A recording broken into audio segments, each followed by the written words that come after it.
Hi, everyone. I'm Anna Pettygen, and I'll be moderating today's conversation, Streamlining Risk Mitigation.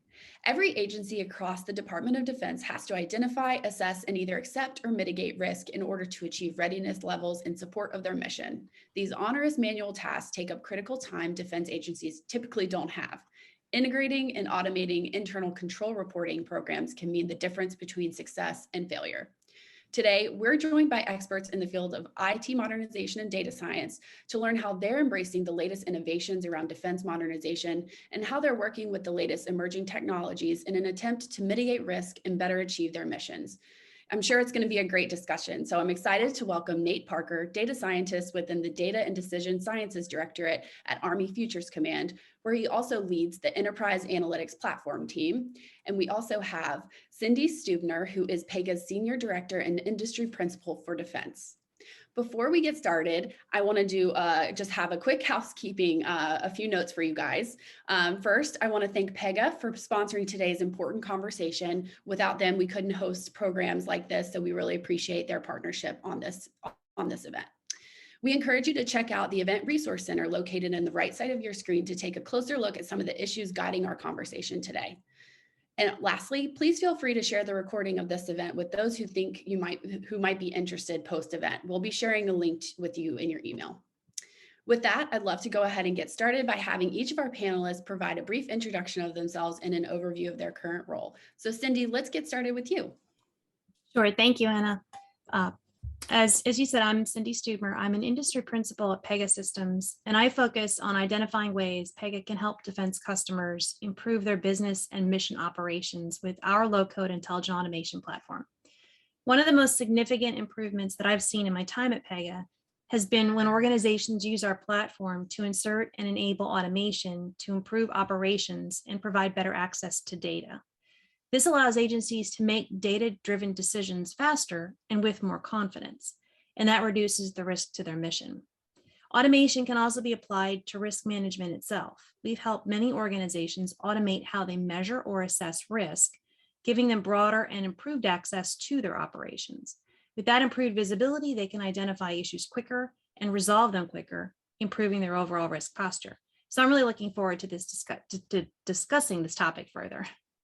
Awesome. Thank you, Cindy. And Nate, you want to do a quick intro of yourself? Yeah, thanks, Anna. Yeah, as you said, so I'm coming out of Army Futures Command and specifically the Data and Decision Sciences Directorate within the headquarters there. So, previous background in the Army, I spent 8 years as an aviator and then transitioned over. But now we're really focused on, very similar to what Cindy was discussing about how are we opening up and informing decision space for our senior leaders and for our staff. As Army Futures Command focuses on our mission, which is really that continuous persistent modernization to be able to deliver both the material and the future operating concepts to the Army to allow us to be not only competitive, but decisive against peer and near peer adversaries. Great, thanks so much. So we have two great experts here with us, so we can just dive right into some of our discussion questions for today. And my first question is very high level. So, and what is your current philosophy on risk assessment and risk reduction? Nate, I'm going to get started with you if you don't mind. Yeah, thanks. I think for us, it's one of, it's really a concept that the Army Futures has embraced, but it starts with experimentation. So often, we're projecting well into the future. So our sort of target points for where we're fielding force structure and material solutions is really in the 2028 and 2035 and beyond time horizons. So large amounts of uncertainty in what that future operating environment looks like, and really how the technology is going to mature along those timelines. So for us, it's about getting the current technology or the current state of the art out, taking it out of its sort of a lab environment and really getting it out, getting it in the hands of soldiers, getting that feedback. And that helps us understand where the variance in the different variables will contribute to uncertainty in the future.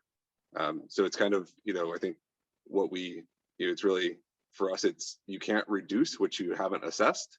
So it's really having that very iterative feedback cycle so that we're continuously learning, so that we can understand where our decision makers and senior leaders have pretty clear-cut decisions, and also when we're asking them to make decisions, that we're highlighting when we're asking them to make decisions in times of uncertainty, so that they understand, whether that's qualitative or quantitative, we have communicated that to them in a meaningful way, to help inform their decision space.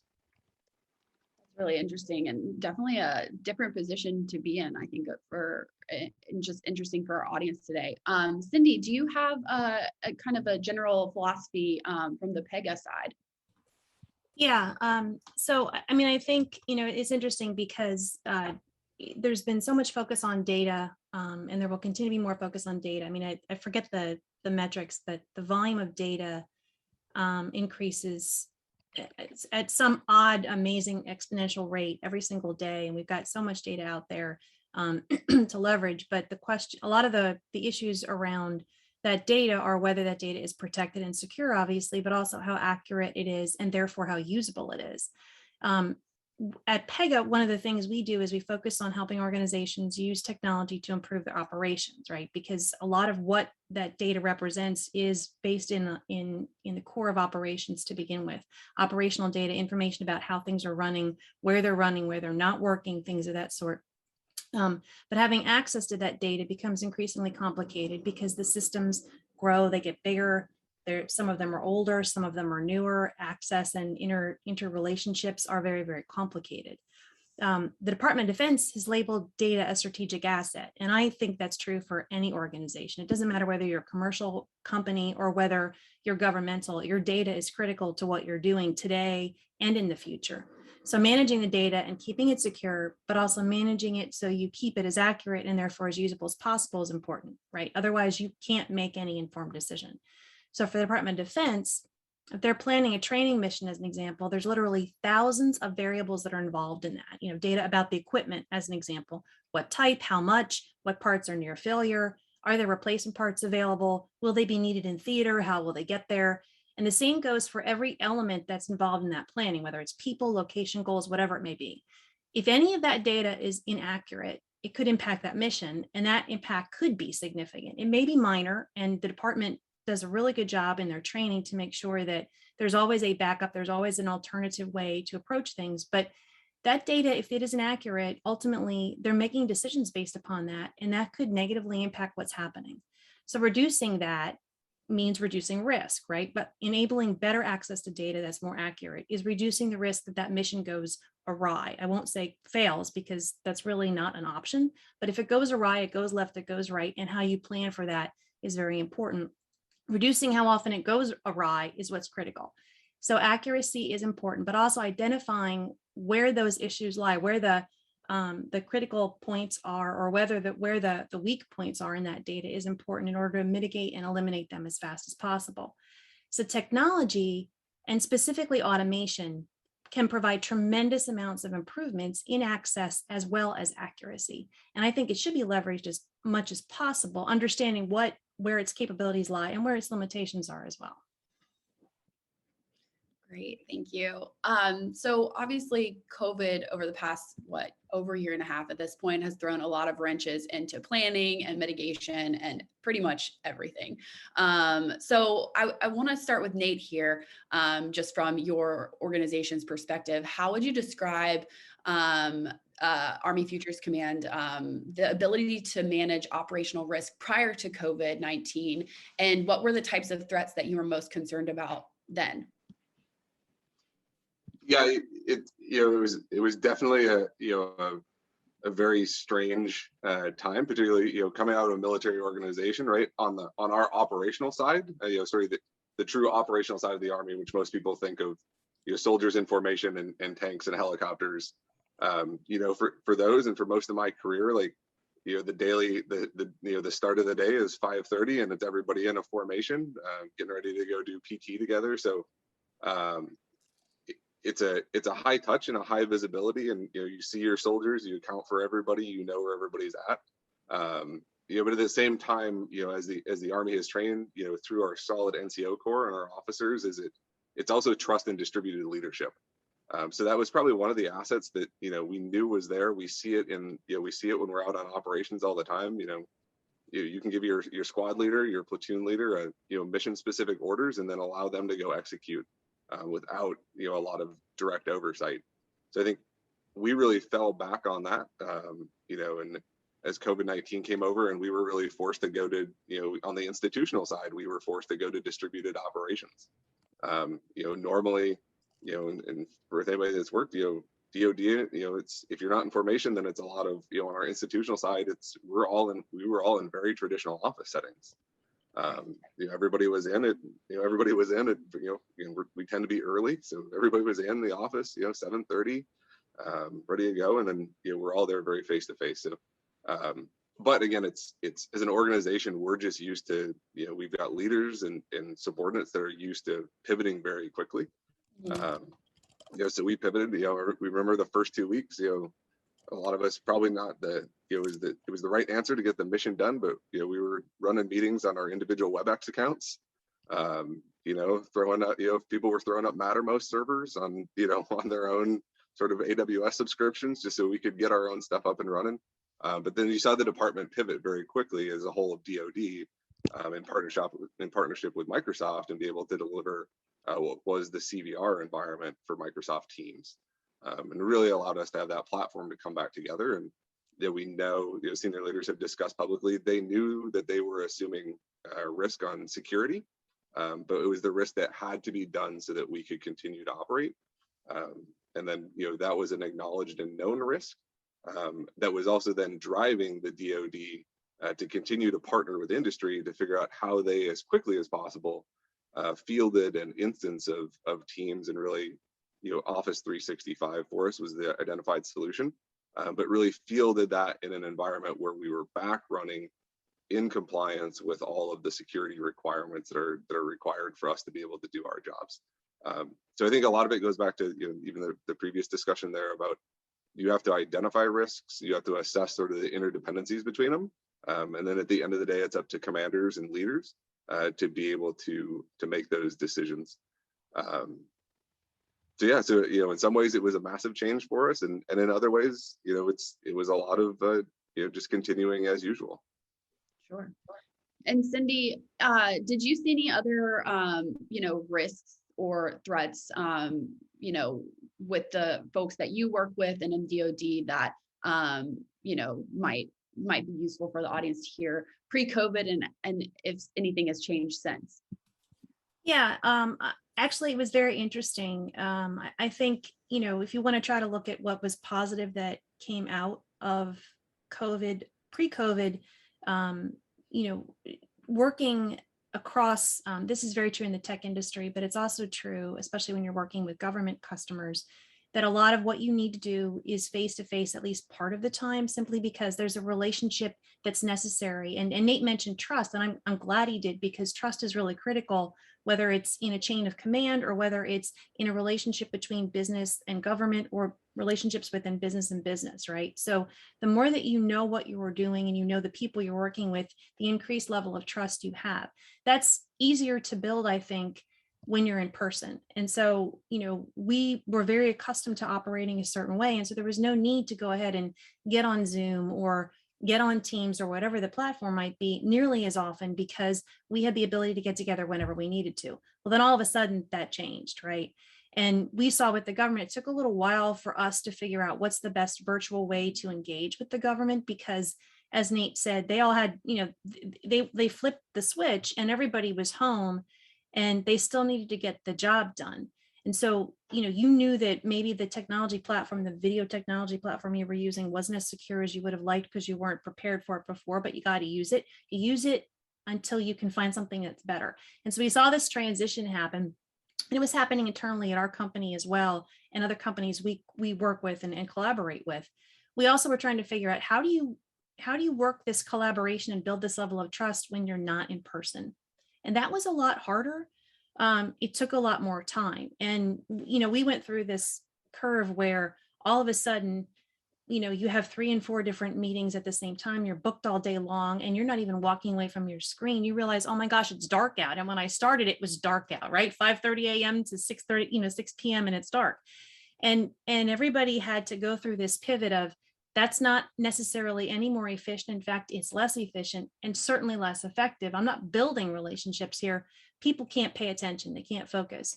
And you know, like a lot of things, when you insert change very quickly, when things happen very quickly, there is this pendulum swinging where you go from one end to the other, and then you kind of settle on what makes the most sense. And the other thing is that everybody, regardless of whether you liked working in person, you had to work in person.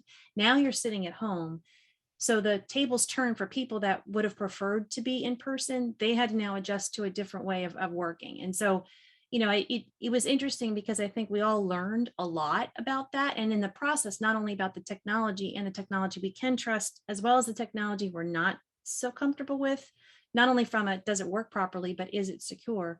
But also you can build a relationship and you can build trust with your colleagues, whether, you know, they're your customers or they're your colleagues virtually. It just takes a little bit more time, but the fundamentals are still there. It's the enablement of attention, following through with what you're trying to accomplish, and understanding that those goals need to be outlined very clearly. And I think now I see organizations, I see the government, especially in certain parts of the acquisition community at DoD, getting much more clear about what they're looking for, when they're looking for it to industry. And they're realizing that the more that they are clear and that the clarity that's there, the easier it is to build that trust, but also to get what they're looking for, right? The first time, as opposed to the second or third time in the iterations, because we don't have time anymore. And I think if there's one outcome out of all of this, it's that technology forced us to accelerate, or COVID forced us to leverage technology to accelerate quickly.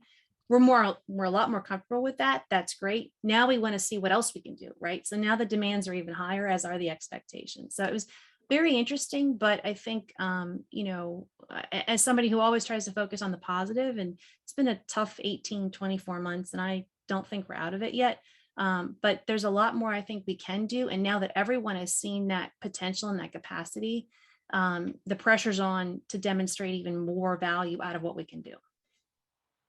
Yeah, totally. And I feel that even, you know, not within the government space specifically, but I think there's a lot to learn still. So I'm going to shift a little bit to talk a little bit more about investment. So there's always a discussion around the amount of investment organizations should make or need to make in order to improve, upgrade, or transform their operations to reduce risk. Cindy, I might start with you for this one. What types of investment do you see as critical or necessary, and what types of activities have you seen successful doing that? Yeah, so you know, investment, that's another fun term. And I think, you know, the government, I think it's important. What we've seen the government put forth is a lot of focus and increased funding, especially on like things such as the Technology Modernization Fund. The department, since I started working at PEGA in 2018 and focused on intelligent automation and its role, I've also seen the Department of Defense focus a lot more on transformation from a technology standpoint too. Not just in terms of some of the core mission critical systems, but the back office systems, the things that they have to run properly, because if they don't run properly, then work doesn't move forward, people don't get paid. And that is a disruption that you don't want to deal with. So, you know, modernizing the department and how they do business, which was an original goal from the last administration, but has been carried through. I think that investment, we're seeing that being approached in a more thoughtful and concrete way. And I think that's very interesting. Like we have Army Futures Command, we have DIUX, we have a number of different organizations focused on innovation and really focused on trying, you know, fail early and often, right? Before you buy, much more about all levels of technology, not just the really core critical ones like, you know, fighter jets and things like that. That's been very interesting from an investment standpoint. But what we're also seeing is the departments being very clear and articulate about what expectations and outcomes they want. And I think that's very helpful for industry. One of the neat things is that we've seen technology insertion in small areas, and therefore investment that starts small but grows larger. Investment to upgrade or, you know, modernize certain key elements, like, you know, start small, start small, think fast, and then long-term focus on the big picture. But we've also seen where some activities and the kind of investment that the government's putting forward have really focused on transformational things. So a great example of this, and I like the toot Pega's horn because I think we really are very, very successful in this, is the 2020 census was something that the technology that Pega sells, that platform was the underlying technology for the 2020 census. So no matter how you completed your census, you touched Pega. The neat thing about that was it was transformational. It wasn't a few key steps that the department decided to change for 2020. They changed exactly how the census was really run from an operational standpoint. And this was the first time they could do it online.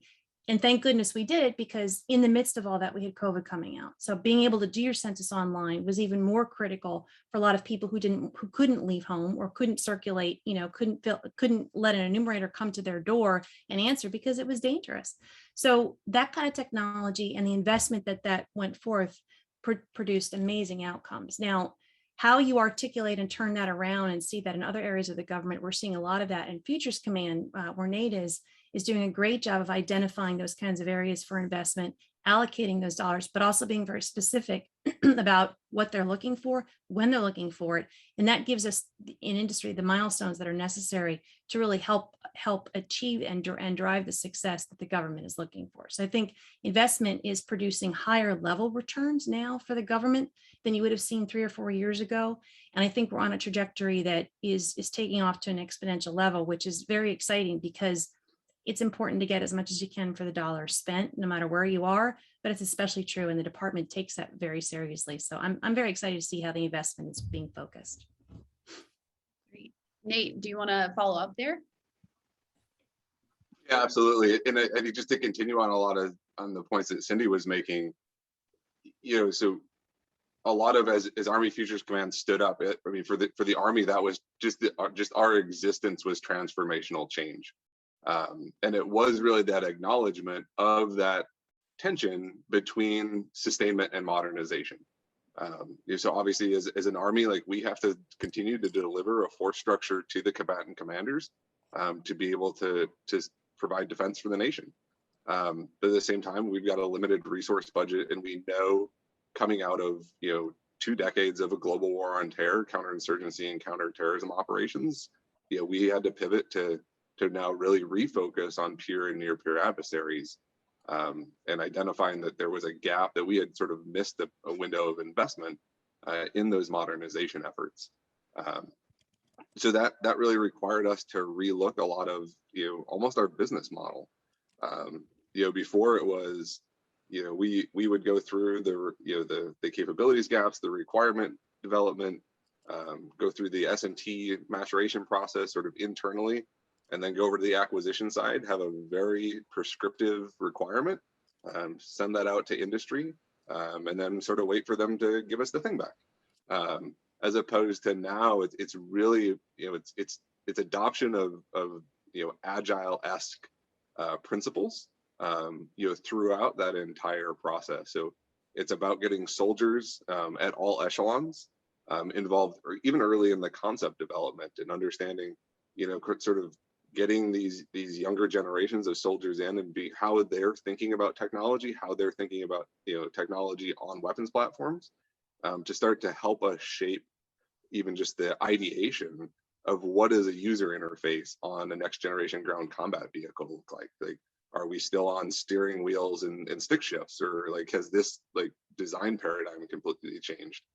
So it's getting those folks into that process as early as possible.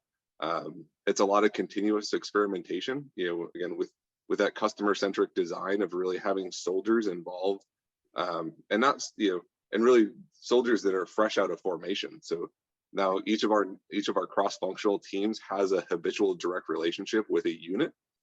So when they need a platoon of soldiers to come in and get on kit and take it out into the field, that direct relationship exists. And oftentimes it's sort of that same core cadre of soldiers that are coming in, so you get consistent feedback over time on design. And then that pivots too to how we're engaging with industry. So a lot of places, leveraging our other transactional agreements, and then in what Army Applications Lab, which is a subordinate organization under AFC, but really sits as our outward facing entity really looking at innovative and small tech companies. But how we're using those, those authorities that Congress has given us and the administration has given us to allow industry to come in and help us iterate on a problem statement or a requirement set, so that it's not us sort of pitching something over the fence to industry, but it is a collaborative engagement early on in the process, so that we're getting the best input from industry as well about what the potential is out there before we ask them to go do something. And that, that goes through a lot of iterative cycles on buy, try, buy, and that. But all of that has been that's been a large scale transformation of sort of the entire requirements and acquisition business model about how we engage with industry. And really that's all about, like Cindy said, that's about, because of limited resources, our investment dollars have to yield higher return on investment for us. And that's across the board for everybody. And that's a lot of how we're balancing both providing a sustained force while meeting the requirements for consistent and persistent modernization for the Army. Yeah, and if I could just chime in and add one little thing to what Nate was talking about, this really does reduce the risk that by the time the government spends a lot of money and a lot of time to get something fielded, that it will actually work, right? And it will work the way you want it to work. And that what we're learning is, I myself am a very visual person, so it's easier for me to try something and play with it and then say, I like this, but I don't like this. This is right, but I don't want that, instead of writing that down. And so, the traditional way that you buy something, you don't necessarily get to touch it and play with it first, but the more that we do those types of iterative acquisition processes like OTAs and things of that sort, the more likely you reduce, like I said, the risk that something it's going to be what you want. You reduce the risk it's not going to be what you don't want, and it won't work. And so we don't have, we in the government and we in industry, neither one of us has a lot of wiggle room to play around with spending a lot of money in development cycles to only field something that isn't usable and people don't like. And so that is a fundamental aspect of how you do reduce the risk that you don't achieve the outcome you're looking for, which is exactly what we're trying to accomplish. And the neat thing is that this is all being built into the way everybody's doing business today. And I think it benefits everyone. It's kind of like if you order something on Amazon and you think it was what you wanted, and you look at it and the color is green and it's actually blue when you get it, it's because you couldn't touch it first, right? You couldn't feel it, you couldn't test it out. We want to reduce that as much as possible. And I think that goes to there's a lot of credit goes to how Army Futures Command is looking at acquisition and how they're evolving things from a transformational standpoint. So in 2028, future 2028, things are going to look a lot different about how we operate. I hope I can keep up. Great, thank you both. And Nate, you brought up partnership and collaboration with other organizations and industry. So actually, Cindy, I want to talk a little bit about, from the PEGA perspective, what have you learned from partnerships that you all have formed, or things that you can improve upon, or challenges that have come up in these partnerships that PEGA has worked with, whether it's a government agency or other organizations? Yeah, so I think we've learned a lot about how to, so PEG is a commercial company, and our government business is one of the younger, newer parts of the business. And doing business with the government is a lot different than doing business with other commercial companies.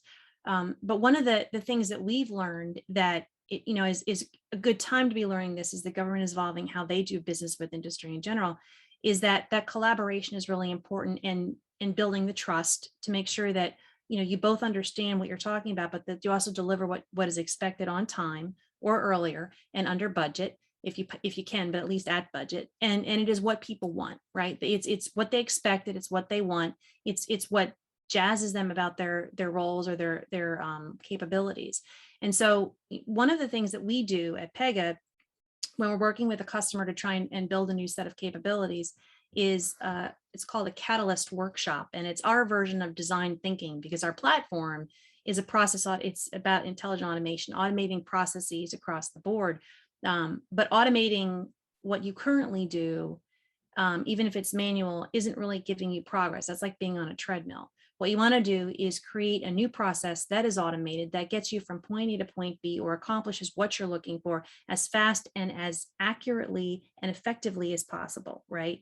So we work with clients. We've done this with the Air Force Research Lab as an example, and a couple other of our key clients around the globe, to sit down and say, what is your to be, right? Like when you take the concept of futures thinking or design thinking, what is the to be? What is the outcome you're looking for? What do you want that to look like? And really envisioning that, and then getting that down in concrete terms, and then using your automation to help you achieve that, right, within your existing environment. Because it's important to know you can't always make changes like, on a dime. That adds a lot of risk to the process, right? You want to do this in a very measured, capable approach, but also you want to deliver something that at the end of the day is what they want to move them forward. And so in collaborating with government customers through these workshops, we've actually learned a lot about how government approaches things, but we've had feedback from our government customers to say they've learned things about their own organization as well. And I think that's really exciting. Like when you see the lights go off in somebody's head that, oh, I didn't really realize when it left me and it went here, whatever that might be. Oh, that's what they do with it. Okay. And then it comes back to me and I do this, understanding from a systems perspective, or actually what the organization is operating as from a systems perspective, is really critical. And, that opens up everybody's eyes, and that moves us all forward towards achieving the outcomes we're looking for. So that collaboration, it builds trust, but it also helps enlighten everyone in the process of where you could actually be is also where you are today. So it's been very interesting for us. Oh, that's great. And Nate, are there any other learnings that you've had, in collaborating or partnering with, whether it be industry or even internal teams, that would be beneficial for the audience? Yeah, I mean, so yeah, continuing on where Cindy was at. So so we're sort of we focus on both that the advanced technologies for the warfighter and the things that you're seeing in the Project Convergence series, as that's just wrapped up recently. But then the same thing is our team is also internally focused on really those same back-end business processes, and how do we, and what we found is a lot. There's so much value in just getting the end-to-end business process mapped out, and in whatever your sort of architecture tool of choice is, but just getting that mapped out. And that was sort of is one of the things we told a lot of people early is I can't data science your lack of a business process. But once we sit down and we have that conversation, and how many light bulbs go off, just like Cindy was saying, when all of the stakeholders across that entire process are able to see the entirety of it, and understand where they fit and where their specific contribution really allows that to drive value. One of our internal projects right now is looking at our civilian hiring process within the organization, and how do we cut that time down, because attracting and hiring talent, to be able to we're competing for talent that is in high demand in the marketplace. So we know that these candidates are getting multiple offers from other companies out there, and industry can often pull the trigger on a hire faster than we can, just because of the processes that we have to go through. So how do we cut that down? And that starts with mapping that business process, and then it's really digitizing those steps and trying to keep all of that data flow in a consistent sort of layer, so that then once we've digitized it and we've standardized the data, now I can actually come in as a data scientist and start to apply either some transformation logic to it, to identify where we've got potential sort of bottlenecks in the system, or even eventually apply some automation logic to a step of that process. And it's just about chipping away at that gradually over time, is really how we've, again, we're partnering with internal folks in our internal staff sections, to really start to improve just how we do back-end business. But I think, Cindy, do you want to chime in on that? Yeah, I do, because you're talking about hiring, and hiring is an area that we've done a lot of work with different agencies to help do exactly what you're describing, help identify key areas in that hiring process. Because again, even just hiring someone, there's lots of arms and legs in that process if you want to map it out, right? But when you're talking about recruiting, and here's where I was going is we're helping the Royal Navy and the Royal Air Force in the United Kingdom to completely revamp their entire recruiting and onboarding process for non-commissioned officers. And when they mapped out their process, and not only were they worried about losing potentially fabulous candidates, because that, you lose them through a little bit of what they call data leakage here, there, and everywhere, but you also lose them because you're not responding. You're not getting back to younger people on their phones the way they like to, because you're busy looking for a piece of paper. And then you're going to make a phone call, but you can't find the right digits to call them. It's amazing. But also, you're not necessarily screening candidates properly, identifying where their skills fit with what your needs are today, as well as what your future needs are going to be. Because again, there's a lot of predictability that goes into what involves in recruiting and onboarding. We're helping them map that, reduce that process and make it more efficient and effective, to the point where they've been mapped it out from originally 270 days. Now we're down to about 60, and the goal is to get to 30. I don't know how quickly we'll do that, but they're just now instituting some of those technology changes to help move that process forward. But in the course of that, they revamped a little bit about how they approached recruiting and onboarding, how they were approaching what to identify and how to identify the right candidates, how to screen them properly. So it wasn't just that the process got automation in it, right? It was that the process changed itself. And I think that's what we've been talking about. Is it's amazing when you map that out, how quickly you can identify where there might be a necessity to change, not only because what you're doing isn't effective anymore, but also because of what you're expecting in the future. And that's when you can get the real analytics that you do, the really high value stuff that is very complicated and way beyond my skill set. But once you have that baseline, then it becomes easier to apply that and make that the most effective and efficient way to approach circumstances. That's been exciting for us. And recruiting and onboarding is a personal favorite of mine, because if you find the right people and they are happy in their jobs, everybody is successful. Simple as that. So that's a great example. Thank you. Great. So I want to dive a little deeper into a point that you both mentioned throughout the conversation. It's really about moving fast and being able to adapt. What are some of the best practices to ensure you can balance the need to stay agile while not sacrificing the quality of work? And how do you stay flexible, especially in the context of risk management? Nate, do you want to start? Yeah, I think so I'll answer this more from a perspective of sort of our internal team, vice the sort of the larger futures, enterprise first. I think for us, it's been a lot of just being super, super open and transparent, both with our internal customers, but also across the team.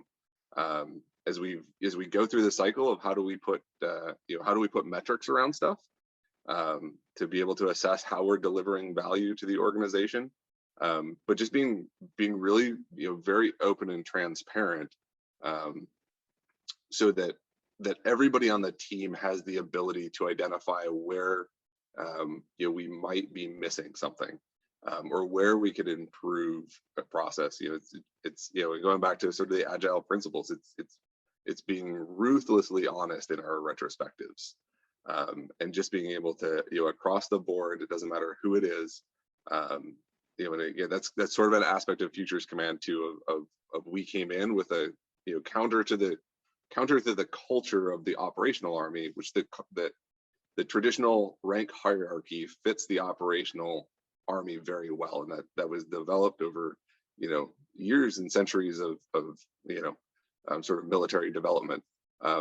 That's not the best model for an institutional side, where your junior NCO, or your field grade officer as the subject matter expert may have the most important perspective, and having that flat organization and that high trust, and really high trust and psychological safety, to be able to have those very frank, very honest conversations across a wide range of, we would call it rank structure, the corporate side would just call it sort of seniority and position.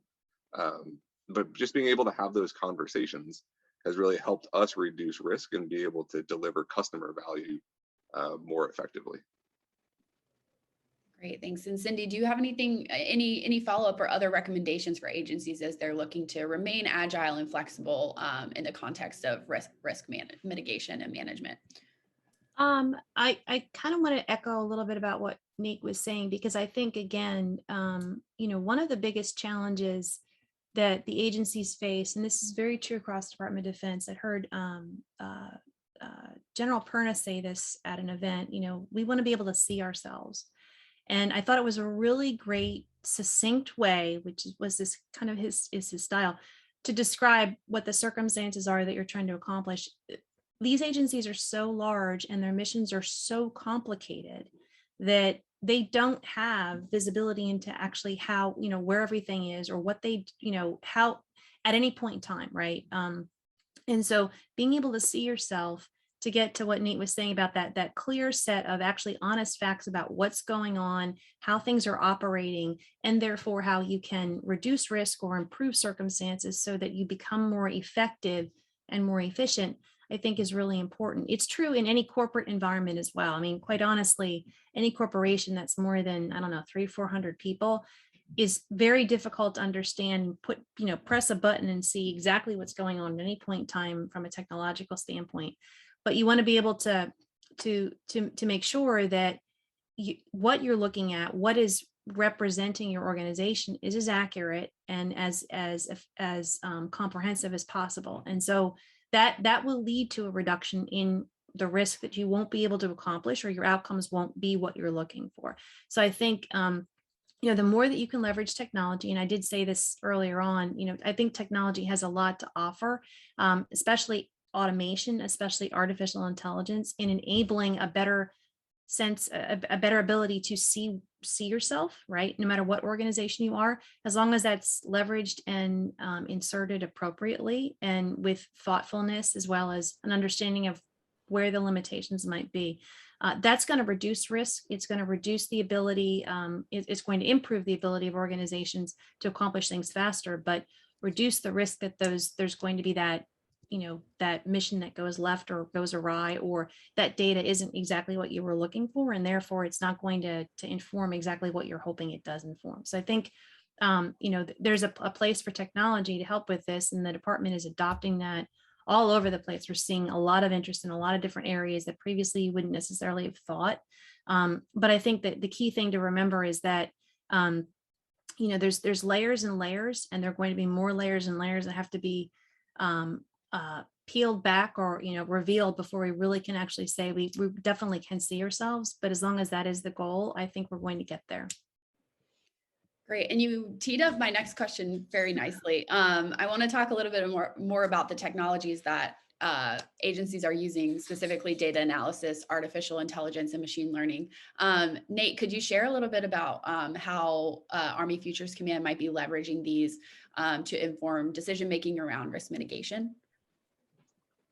Yeah, absolutely, Anna. And I'll take this one and we'll look at this one from sort of a different perspective. We'll look at this one more from our convergence, our future multi-domain operations, and our contributions to JADC2, really coming off of the Project Convergence series that just wrapped up about a week ago, which is really our culminating exercise to take all of our technologies that we're working on across that space, take them out into the dirt for 6 weeks and just get iterations on them.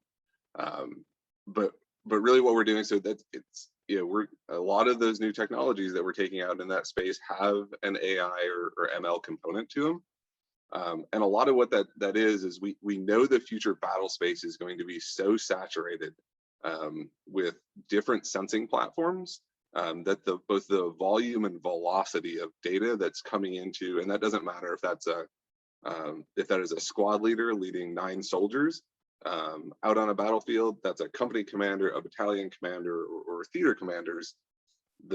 Again, that volume and velocity of the data that's coming into systems now surpasses the human's ability to process it and make sense of it. So a lot of this is now using sort of multi-tiered aspects of it, but our first one is we'll use the example of computer vision, or what we call aided target recognition. That ability to, instead of looking at a UAS feed So I've got one soldier flying it. You know, in the old paradigm, I had a soldier flying it, and another soldier his sole job was to basically watch that video feed. And then so there is basically a 2-to-1 mapping there of takes 2 soldiers at minimum to fly a UAS, and really process that. And then really I'm using that soldier to do really what is taking data as that raw video coming in, turn that into information, and eventually turn it into knowledge as information in context. At this point now, because we, that proliferation, we're now using advanced technologies for computer vision to be able to allow the computer or those algorithms to rapidly process that, and then flag for a soldier when they need to pay attention to something. So now I can have a soldier who may be monitoring multiple video feeds, and they don't have to stay eyes on that screen all the time. We're using some technology to be able to reduce that volume and velocity of the data that's coming at them, and then bring the soldier in when there is when we have reached some sort of threshold, right? And that threshold's constantly moving with the technology, and that is a whole other risk space discussion. It's what we're still experimenting with, but based on conditions, when do we want to involve the human, sort of either a human in the loop or a human on the loop?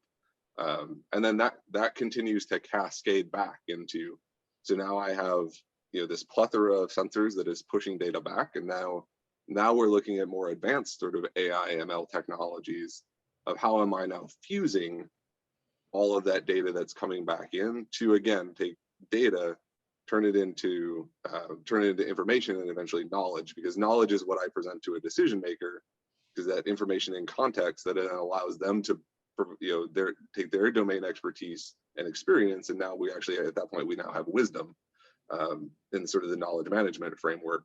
But again, it's for us, it's a lot of it's pushing the boundary on allowing machines to do what machines are good at, so that we can free soldiers and leaders up to do things that are specifically human. And some of that is on ethics, and some of that is just on, there are certain things that the technology may continue to advance, but there are certain things where we exceed the capability of an AI ML technology, and we need the unique aspect of a human brain to be able to do that, make that decision, or understand the context around something. So that's really where, again, across a lot of our cross-functional teams, on their lines of effort and their signature programs, these technologies are embedded in all of those. And then it's a lot of how are we bringing these things all together to maximize the value of them, to, again, eventually to really deliver a force that can hopefully, we hope to deter, but if we have to, actually defeat future adversaries.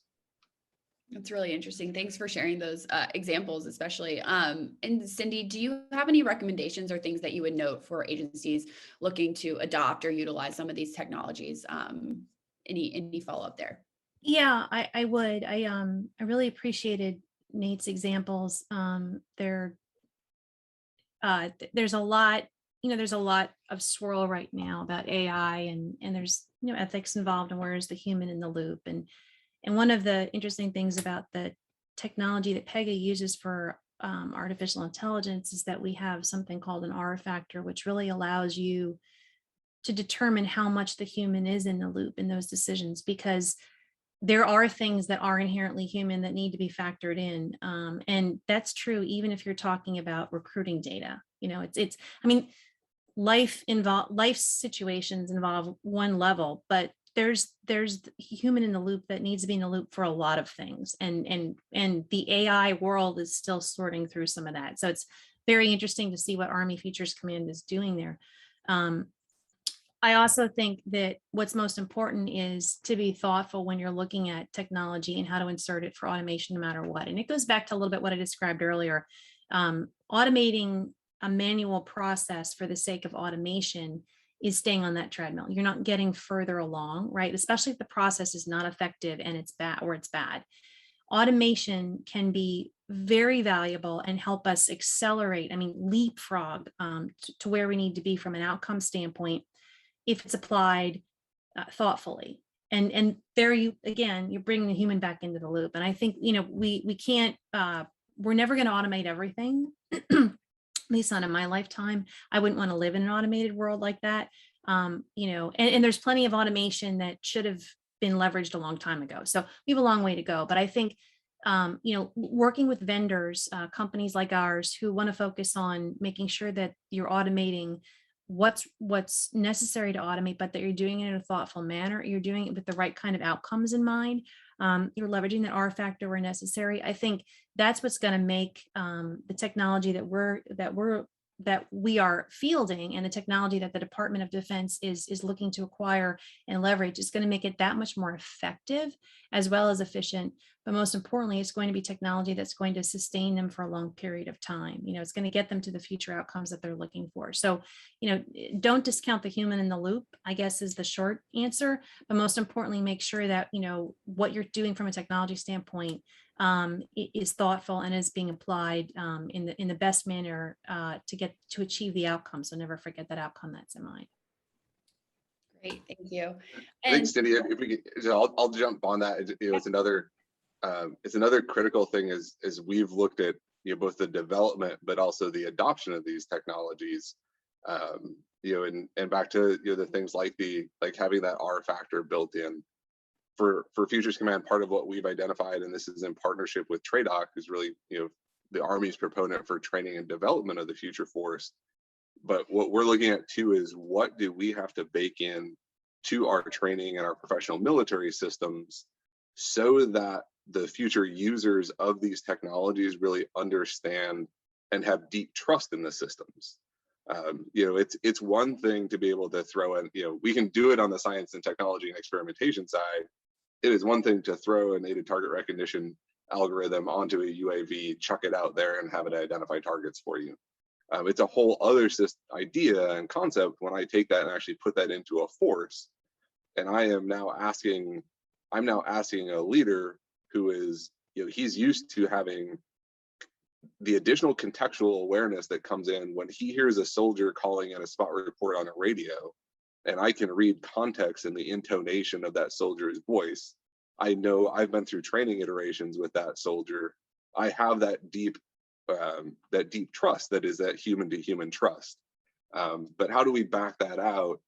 And not that all of our future infantry commanders and our aviators are going to be AI ML engineering experts.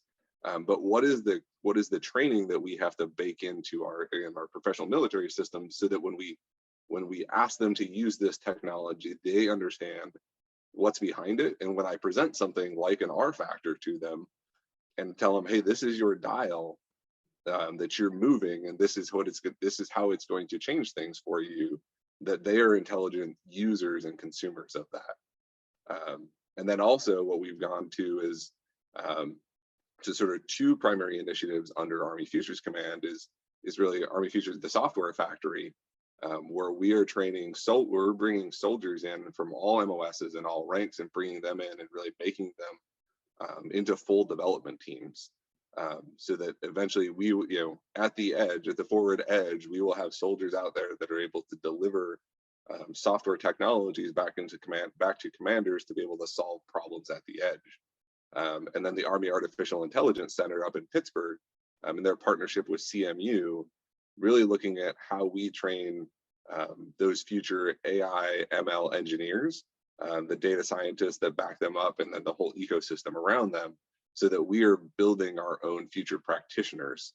And again, that's a lot of experimentation cycles like that. This is a sort of unknown about what is the force structure around, how many software teams do we need at what echelons, where do you put AI ML engineers and data scientists in the force structure? But we're training those folks right now. We're going, soon we will be sending them out to embed with combatant commanders at multiple echelons. And that's really, it's one, we're growing the human capital and the talent pool, but at the same time experimenting with. But I think really that to sum that up, it's also, there is a large people and culture aspect that can't be missed when we start talking about advanced technologies.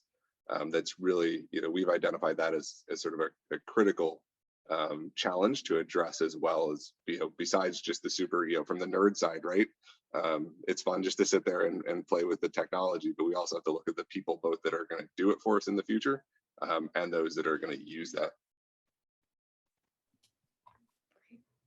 Thank you. Cindy, did you have a follow-up there, or? No, it's just so exciting to hear Nate talk about what's being considered and the vastness of how we're trying to accomplish, to accomplish some of the missions. I mean, my father was in served in World War II in the Army, and he would be astonished to hear this discussion today, to find out what Army Futures Command is looking at doing and how we're applying technology and moving the service forward. So it's really exciting for me. That's all. That's awesome. Well, we are almost out of time, but before we wrap, I was hoping each of you might be able to provide one final thought or piece of advice that you'd like our audience to leave with today. Cindy, you want to start?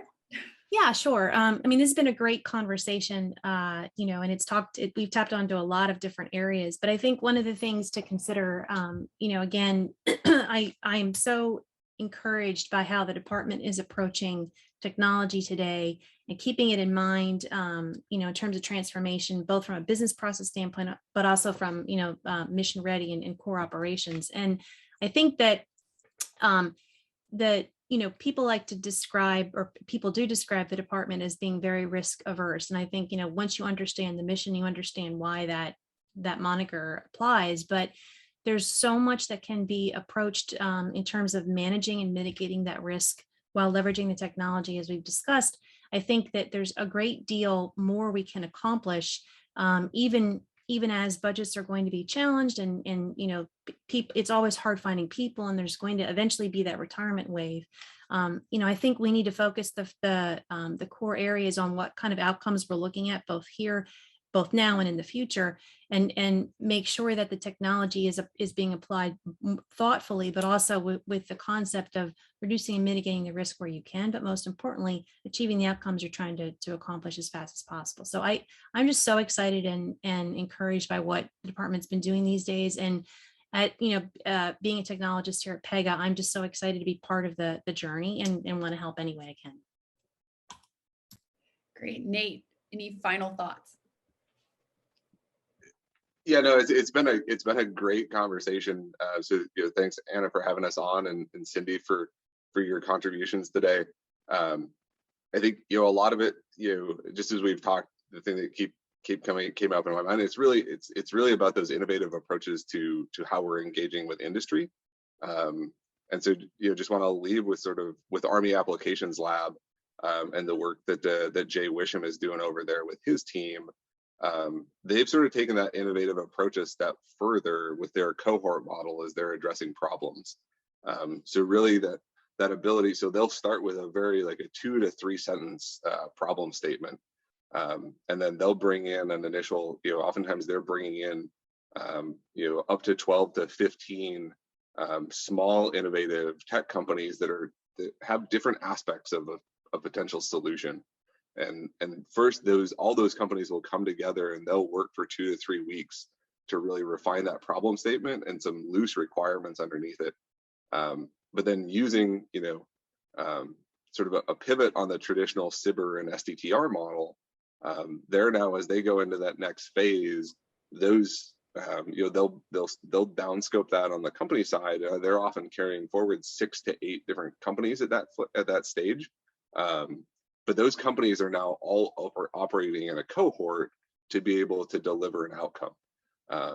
So just as we know that there's a lot of technologists and innovators out there that are listening to the content that you guys put out, but just want to use that as especially folks that are in smaller companies and sort of niche technology areas that are like, I have a potential solution, but I can't come to the government, right?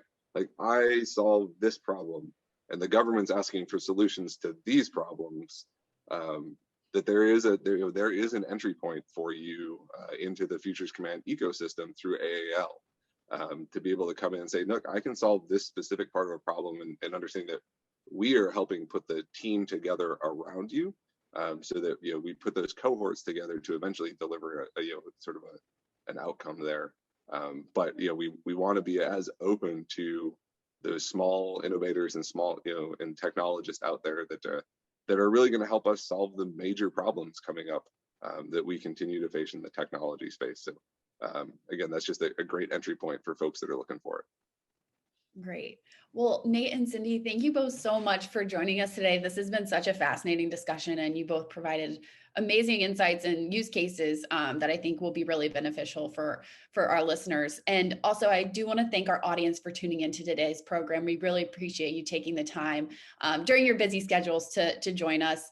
If you did miss part of the program or want to share it with any of your colleagues, just a reminder that we will be sharing the on-demand video via email. So keep an eye out on your inbox. And then just want to say thank you all again for joining, and we hope to see you next time.